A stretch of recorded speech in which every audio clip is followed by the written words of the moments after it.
चलिए basic students, हमारे पास example 2 अगर हम अरिथमेटिक प्रोग्रेशन की देखें, अब ये एग्जांपल 2 हमसे क्या कहती है, जरा इसको देखते हैं। ये कहता है in an arithmetic progression the fifth term is 22। ठीक है बेटा, एक और बात, ऐसे इक्वेशंस को सॉल्व करने के लिए, चाहे वो आपके पास इक्वेशन की वर्ड प्रॉब्लम्स हो, चाहे अरिथमेटिक प्रोग्रेशन, ज्योमेट्रिक प्रोग्रेशन, या फिर आपके पास कोई से भी इंटरेस्ट वाले क्वेश्चंस आ जाए, फाइनेंस के पोर्शन आ जाए, जब आप क्वेश्चन को पढ़ना स्टार्ट करें तो बेटा क्वेश्चन को इस नियत से पढ़ें कि क्वेश्चन की जितनी लाइंस आप पढ़ते चले जाएं, आप उसमें से डेटा को एक्सट्रैक्ट करते चले जाएं। जो लाइन जो बात कह रही है, आप उस पूरे क्वेश्चन में आगे जाओ। जब आपको पिछली बात क्या होता है समझ में आ जाए, आप पिछली बात में जो एग्जामिनर जो क्वेश्चन देने वाला है, वो आपसे जो बात कहना चाह रहा है, आपको वो बात क्लियर हो जाए, आप उसकी बात को एक्सट्रैक्ट कर दो। अगर हम इसकी फर्स्ट लाइन देखें तो हम ये कहते हैं इन एन अरिथमेटिक प्रोग्रेशन, हमारे पास जो अरिथमेटिक प्रोग्रेशन है उसमें हमारे पास जो फिफ्थ टर्म है वो है 22। ठीक है, क्वेश्चन हमें कह रहा है P5 जो है आपके अरिथमेटिक प्रोग्रेशन में वो है 22। इसका मतलब ये कहना चाह रहा है क्वेश्चन। ठीक है बेटा, एक और बात, सिर्फ आपने इसको इस सेंस में नहीं देखना कि T5 = 22। T5 का फॉर्मूला क्या है? T5 को अगर हम एक्सप्रेशन फॉर्म में, फॉर्मूला फॉर्म में लिखें तो उसको हम कैसे लिख सकते हैं? ठीक है, आपने कहा हमारे पास फॉर्मूला है basic Tn = a + n - 1 multiply by d। T5 हमें क्वेश्चन दे रहा है, T5 =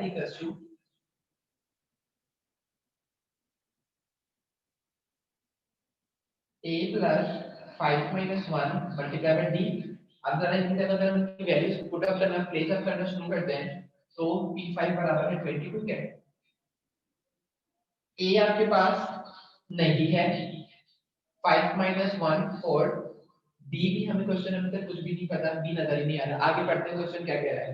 आपने कहा या तो हम T5 को ऐसे लिख लें = 22 और 22 बराबर होगा इस फॉर्मूला को, इस फॉर्मूला की जो 22 आया है ये इस फॉर्मूला के थ्रू हमने क्या किया होगा, इसको ड्राइव किया होगा। ठीक है, आगे क्वेश्चन कहते हैं and the 10th term is 47, और 10वां टर्म जो है T10 जो है वो है 47।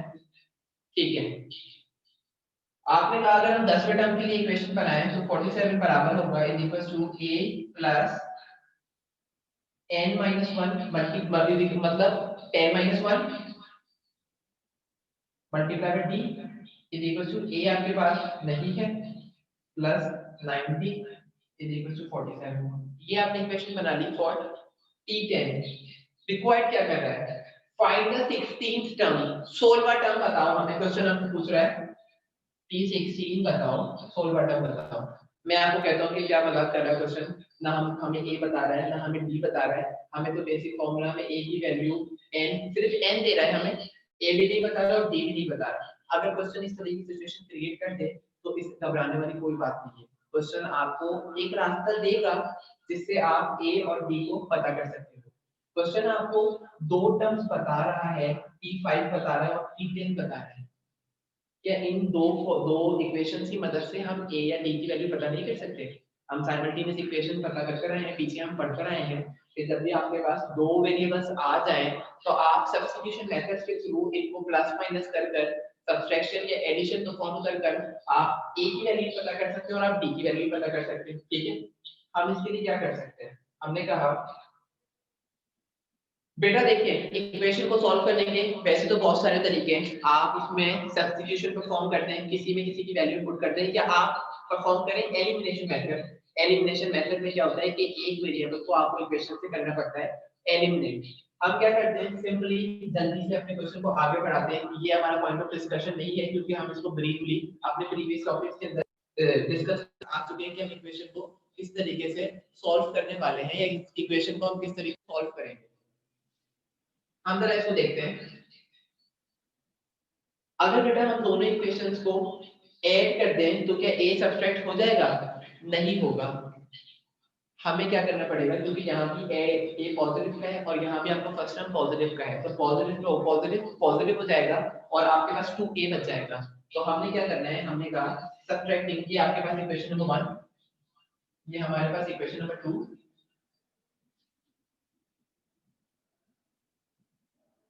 सब्ट्रैक्टिंग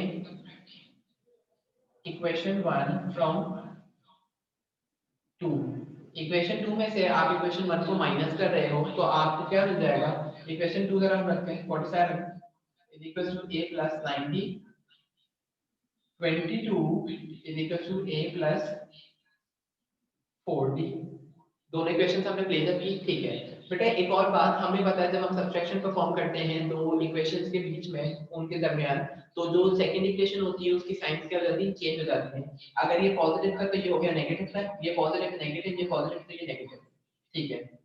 47 में से जब आप 22 को माइनस करेंगे तो बेटा आपके पास क्या आंसर आने वाला है। सब आपने कैलकुलेटर्स अपने हाथ में रखे हैं और सारी चीजें आप लोग वेरीफाई करते रहें कि कैसे इक्वेशन के आंसर आ रहे हैं। आपके पास आंसर आता है 25, पॉजिटिव का 25, क्योंकि बड़ा नंबर आपका क्या है, पॉजिटिव का है, ठीक है। प्लस का a और माइनस का a, plus minus cancel, a खत्म हो गया इक्वेशन से, a को आपने एलिमिनेट कर दिया, खत्म कर दिया। अब देखिए क्या बचा आपके पास, 90 और माइनस का 4d, 9 माइनस 4, आपके पास यहाँ बचा प्लस का 5d, ठीक है। इक्वेशन बन गई 25 is equal to 5d, d को आपने अकेला किया, 25 को डिवाइड करवा दिया बाय 5, 5 का 5, 5 5 का 25। तो बेटा आपके पास कॉमन डिफरेंस जो आपके पास इस सिचुएशन में आ चुका है वो आपके पास आ चुका है 5। कॉमन डिफरेंस हमने यहाँ लिया है 5, ठीक है बेटा। कॉमन डिफरेंस 5 हमें पता चल चुका है। अगर हम इस 5 को या तो इस इक्वेशन में पुट करते हैं या इस इक्वेशन में पुट करते हैं 22 वाली में, तो क्या हमें a नहीं पता चल जाएगा, बिल्कुल पता चलेगा। हमने कहा putting value of d in equation 1, equation 1 में जरा हम वैल्यू d की वैल्यू ऑफ d पुट कर देखते हैं हमारे पास क्या आंसर आता है। 22 is equals to a plus 4 multiply by common difference 5, ठीक है। 4 5 का 20, 20 यहाँ प्लस का है, 22 से माइनस हो जाएगा, तो यहाँ पर क्या बचेगा, 22 minus 20 is equals to a is equals to 2। बेटा a आपके पास क्या आ गया, आपके पास कॉमन डिफरेंस आया 5 और आपके पास a आ गया इक्वेशन के अंदर 2, ठीक है। ये दोनों चीजें क्वेश्चन हमसे रिक्वायर्ड नहीं कर रहा था, असल में हमारी रिक्वायर्ड थी और 16 टर्म को पता करने के लिए। तो हमने जो इतनी मेहनत और इतने सारे प्रोसेसेस किए हैं वो 16 टर्म के चक्कर में किए हैं। अब T16 को पता करना तो और भी ज्यादा आसान हो चुका है, क्योंकि आपके पास a की वैल्यू भी आ चुकी है, आपके पास b की वैल्यू भी आ चुकी है। तो T16 के लिए अब आप क्या करेंगे,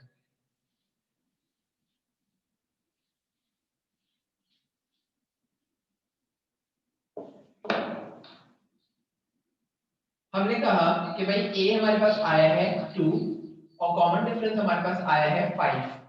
अब हमें T16 पता करना है। T16 is equals to a plus 16 minus 1 multiply by common difference.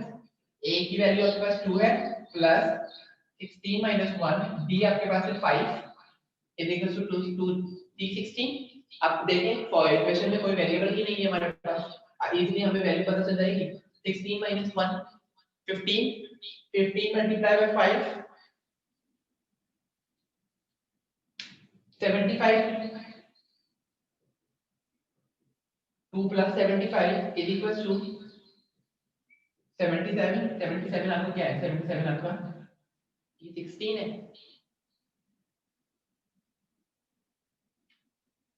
ये तो हो गई बेटा जब क्वेश्चन आपको दो अलग अलग बातों की इंफॉर्मेशन दे दे, दो अलग अलग टर्म्स दे दे क्वेश्चन आपको, और फिर आपको एक टर्म पता करवाना हो जैसे इस सिचुएशन में हुआ है। लेकिन अगर हमारे पास क्वेश्चन पूरा ही वेरिएबल फॉर्म में आ जाए, डिफरेंट वेरिएबल्स हमें दे दे, हमें ना फर्स्ट टर्म पता है ना हमें ये पता चल रहा हो, तो हम क्या करें। जैसे हम एग्जांपल नंबर 3 को डिस्कस करने जा रहे हैं। यहाँ देखिए एग्जांपल नंबर 3 पर आया जरा। एग्जांपल नंबर 3 हमसे क्या कहती है, वो कहता है x square and 1 are three successive terms। ये तीन सक्सेसिव टर्म्स हैं। सक्सेसिव टर्म्स का मतलब क्या है कि एक के बाद दूसरा, दूसरे के बाद तीसरा टर्म आता है। इसका मतलब ये आपके पास t1 है, तो ये आपके पास t2 है, तो ये आपके पास t3 है। ये तीन सक्सेसिव टर्म्स है। Find the possible values of x। ये जो x नजर आ रहा है आपके पास t1 और t2 जो नजर आ रहा है वो भी x स्क्वायर है। तो आप इस x के अंदर कौन सा नंबर छुपा है, कौन सी वैल्यू छुपी है, आप हमें उसकी वैल्यू पता करके बताएं, ठीक है। अब ऐसा क्वेश्चन आ जाए तो हम क्या करें, हम x की वैल्यू अगर इस इक्वेशन में भी पुट कर देते हैं तो हमें तो x में आंसर मिलेगा। हम क्या कर सकते हैं, एक और रास्ता है हमारे पास, देखो बेटा, जब आप फॉर्मूला को पुट करते हो तो आपके पास फॉर्मूला की क्या क्या रिक्वायरमेंट होती है। जब आप अरिथमेटिक प्रोग्रेशन में कोई भी टर्म पता कर रहे होते हो तो आपको चाहिए होता है ए फर्स्ट टर्म, आपको चाहिए होता है बी कॉमन डिफरेंस, और आपको पता होना चाहिए एन, जो नंबर आप प्लेस कर रहे हो, नंबर ऑफ टर्म्स,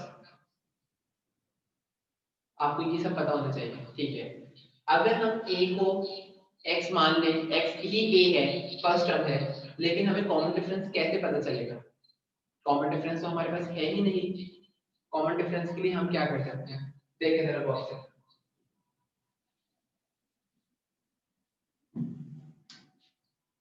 हमने कहा कॉमन डिफरेंस जो d है उसको पता करने के लिए जब आप t2 में से t1 को माइनस कर दोगे तो भी कॉमन डिफरेंस आएगा। आप अगर कॉमन डिफरेंस के लिए t3 में से t2 को माइनस कर दोगे तो भी आपके पास कॉमन डिफरेंस ही आएगा। ठीक है, जरा इनकी वैल्यूज को पुट कर देखें। t2 क्या है आपके पास, x स्क्वायर माइनस का x t1, तो भी आपके पास कॉमन डिफरेंस d ही आया।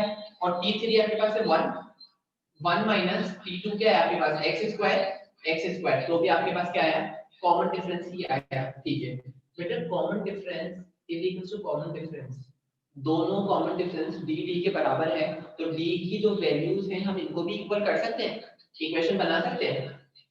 x स्क्वायर माइनस का x is equal to 1 minus का x स्क्वायर, बिल्कुल हम ऐसा कर सकते हैं। ठीक है बेटा, देखिए इक्वेशन को अगर हम सिंपलीफाई करें, यहाँ पर ये माइनस का एक्स स्क्वायर है, ये प्लस का एक्स स्क्वायर, ये माइनस का एक्स स्क्वायर वहां जाकर प्लस हो जाएगा, ये हो जाएगा प्लस का 2x स्क्वायर माइनस का x, और ये 1 वहां जाकर वहां चला जाएगा तो ये हो जाएगा -1 इज इक्वल टू 0। बेटा ये देखिए, ये आपके पास क्वाड्रेटिक इक्वेशन पता बन गई है। क्वाड्रेटिक इक्वेशन हमारे पास आई है 2x स्क्वायर माइनस का x और माइनस का 1। अगर हम इनकी वैल्यूज को कैलकुलेटर में बाय कैलकुलेटर हम अपना काम आसान करते हैं, कैलकुलेटर में पुट करते हैं जब हम इक्वेशन को, तो हमारे पास क्वेश्चन जो ये कैलकुलेटर है वो x की हमारे पास दो वैल्यूज आएगी। हमें पता है क्वाड्रेटिक रूट्स दो आते हैं, दो क्वाड्रेटिक इक्वेशन की क्या आती है, वैल्यूज आती है। तो पहली कैलकुलेटर जो आपको x की वैल्यू देगा वो कैलकुलेटर आपको देता है x is equal to -1 और x is equal to 1। बेटा ये सब लोग वेरीफाई करें। एक तो आपके पास आया है x, फर्स्ट टर्म आपका है 1, दूसरा है फर्स्ट टर्म या तो आपके पास है 1 माइनस का 1/2। ये दो कैलकुलेटर आपको क्या कर रहा है, दो कैलकुलेटर आपको वैल्यूज प्रोवाइड कर रहा है फॉर x। अब हम क्या कर सकते हैं, हमें कैसे पता चलेगा कि इसमें से कौन सी वैल्यू क्या है जो हमारा फर्स्ट टर्म है दो वैल्यूज के अंदर। ठीक है, तो बेटा हमें इसके लिए कॉमन डिफरेंस को कैलकुलेट करना पड़ेगा।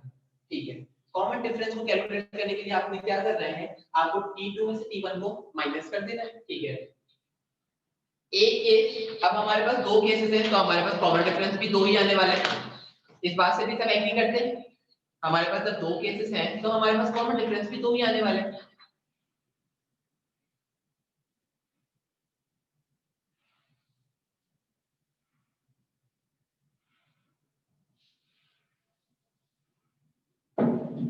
हमने कहा value of b when x is equal to 1, जब आपका कॉमन अगर फर्स्ट टर्म अगर 1 के बराबर है तो कॉमन डिफरेंस की वैल्यू क्या आएगी। ठीक है, आपने कहा जब t2 में से t1 को माइनस कर दोगे तो आपके पास कॉमन डिफरेंस आ जाएगा।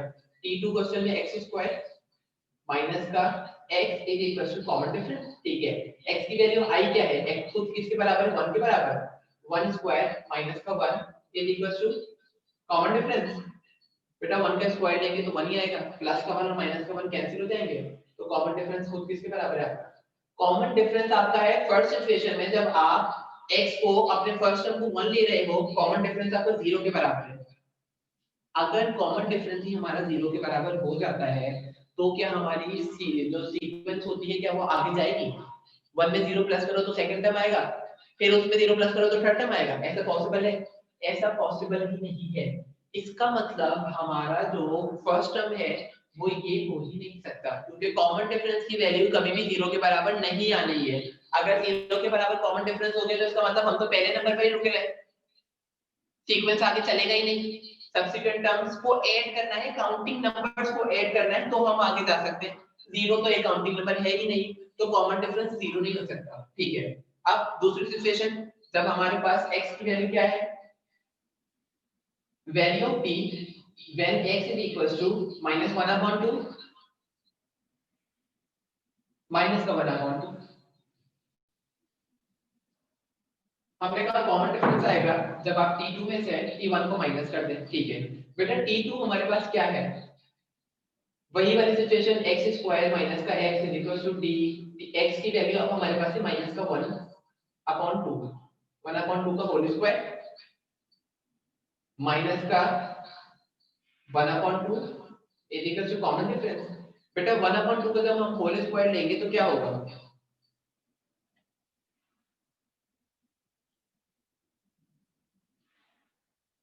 आपके पास आंसर आता है 1/4 माइनस का 1/2। जब आप 1/4 में से 1/2 माइनस कर देते हैं तो फिर आपके पास आंसर आता है 3/4। 3/4 बेटा इस केस में आपका क्या है, 3/4 आता है कॉमन डिफरेंस d की वैल्यू।